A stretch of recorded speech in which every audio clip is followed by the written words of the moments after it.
আমরা জানি অক্সফোর্ডে কিন্তু একটা বয়স ভিত্তিক আছে, সেখানে একাধিকবার সুযোগ আছে, তাই পাচ্ছে অক্সফোর্ডে কেন থাকবে না? এটা কোনো বৈষম্য নয়? আমরা এই বৈষম্য অবসান ঘটাতে চাচ্ছি।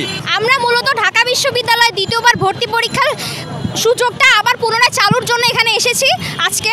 যেহেতু এটা 2014-15 সাল থেকে আমাদের 27তম উপাচার্য তার আমল থেকে এটা বন্ধ করে দেওয়া হয়েছে এবং বিভিন্ন অযৌক্তিক কারণ দেখিয়ে আমাদের এই ভর্তির সুযোগটা তারা বাতিল করে দেয়। তারপর আমাদের অনেক সিনিয়র এখানে তারা আন্দোলন করে, কিন্তু আমাদের এই আন্দোলন যৌক্তিকতা থাকা সত্ত্বেও তারা আমাদের আন্দোলনটাকে ফ্যাসিবাদী সরকারের প্রেক্ষিতে, তাদের হয়তো কোনো এখানে হাত রয়েছে, সেই প্রেক্ষিতে তারা আমাদের এই দাবিটাকে তুলে ধরে না।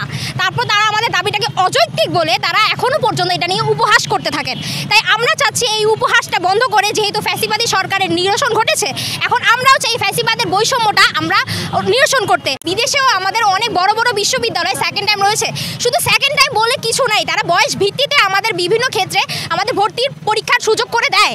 কিন্তু আমাদের ঢাকা বিশ্ববিদ্যালয় শুধু আমাদেরকে একবার ভর্তি পরীক্ষার সুযোগ দেয়। এটা কি কোনো ক্ষেত্রে আপনাদের মনে হয় না এটা বৈষম্যে শামিল নয়? আমরা এই বৈষম্যের বিরুদ্ধে লড়াই করতে চাই। যেহেতু বৈষম্যের বিরুদ্ধে লড়াই করে আমরা দেশকে স্বাধীন করেছি, 15 দিনে আমরা দেশকে স্বাধীন করেছি, তাহলে আমরা কেন এই বৈষম্যের শিকার হবো ঢাকা বিশ্ববিদ্যালয় থেকে?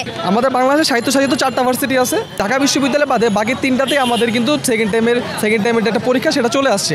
দাবি তো ছিল আগে 13-14 সেশনে, সেটা শেষ হয়ে গেছে, কিন্তু এখন তারা বলতেছে আমাদের দাবিটা অযৌক্তিক। মানে কী কারণে বলতে সেটা আমরা এখনও জানি না কী কারণে তারা বলছে আমাদের দাবিগুলো অযৌক্তিক। ঢাকা বিশ্ববিদ্যালয়ে যাকে প্রাচ্যের অক্সফোর্ড বলা হয়, সবারই এখানে পড়ার একটা স্বপ্ন থাকে। এই স্বপ্নটাকে কাজে লাগানোর জন্যই আমরা আজকে আসছি সেকেন্ড টাইমের জন্য আর কি। আমরা পুনরায় চাচ্ছি ঢাকা বিশ্ববিদ্যালয়ে দ্বিতীয়বার ভর্তি পরীক্ষার সুযোগ দেওয়া হোক।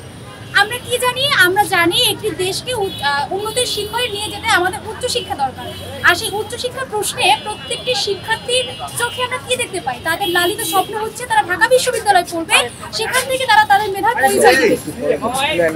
কিন্তু আমরা কি দেখতে পাচ্ছি? আমরা দেখতে পাচ্ছি 2014-15 সেশন থেকে ফ্যাসিবাদী সরকারের দোসররা শুধুমাত্র তাদের ব্যক্তিগত দুর্নীতির কারণে, ব্যক্তিগত উদ্দেশ্য হাসিলের কারণে ঢাকা বিশ্ববিদ্যালয়ে প্রথমবার ভর্তি পরীক্ষার পরে দ্বিতীয়বার ভর্তি পরীক্ষার সুযোগকে বন্ধ করে দিয়েছে।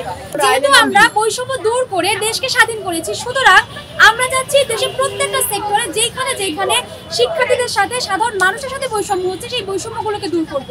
দেখুন, বহির্বিশ্বে সেকেন্ড টাইম যদি ডাক্তার দেবীশেঠিকে জন্ম দিতে পারে, একজন সেকেন্ড টাইমার যদি ঢাকা বিশ্ববিদ্যালয়ের সর্বোচ্চ ডিন অ্যাওয়ার্ড অর্জন করতে পারে, তাহলে কেন শিক্ষার্থীরা দ্বিতীয়বার পরীক্ষার সুযোগ পেয়ে তাদের মেধার সর্বোচ্চ পরিচয় দিবে না?